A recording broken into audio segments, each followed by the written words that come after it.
Hi, my name's Bill Harrop. I run a project called the Transport Pool. We made a series of short videos looking at the impact inconsiderate and illegal parking has on various different community groups across the city of Manchester. Here's one.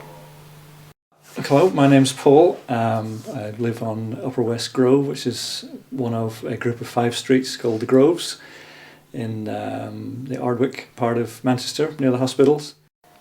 What prompted you to get involved in this project? We've had an issue here for the last few years with residents parking, which is to do with our proximity to the hospitals and the university, which have had a lot of building work in the last few years. Contractors, hospital staff who don't want to pay to park in their hospital, visitors tend to use the free parking on the streets in the area. So what has changed recently? That wasn't too bad until a couple of years ago when we discovered that there was a residents parking scheme being introduced on Carmoor Road, which runs along the bottom of the Groves. We thought if parking is going to be restricted there on a road where most of the residents actually have off-road parking, which is interesting. But if parking is going to be restricted there, then the free parking in Carmoor Road is presumably just going to shift to the next available bit, which is the Groves, where we are. What problems has this created?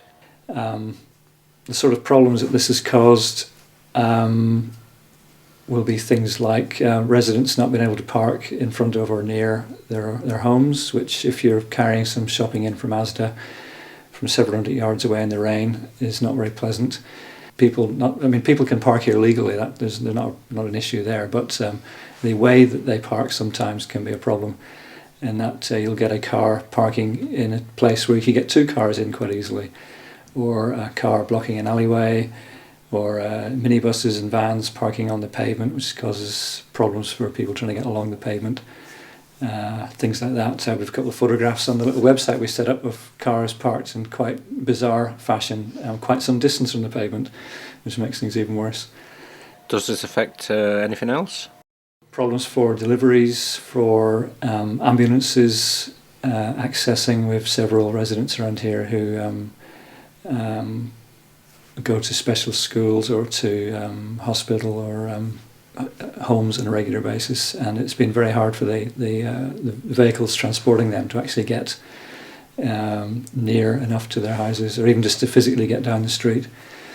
Difficulties for bin lorries collecting. We've had a series of non-collections of bins, so you get a health and safety thing as well. We've contacted the waste disposal people about this. They've been sympathetic and have tried to set up Saturday collections or getting a smaller vehicle in. Who else have you contacted?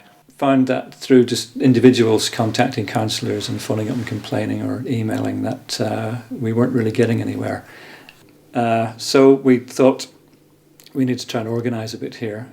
My wife and myself, with the help of some neighbours, did a survey of all the homes on the Groves, just asking people, hopefully without putting leading questions in, but just saying to them, have you had issues with parking around here? The response we got was huge. Everyone who answered the survey, even people who weren't car owners, were having issues whenever a family came to visit and were having trouble parking. So is there any good news? Before the end of the meeting, we've been promised a residents parking scheme. That's the good news, which will help here. The trouble is these things take quite a long time to actually happen, so we're looking at next summer at the earliest.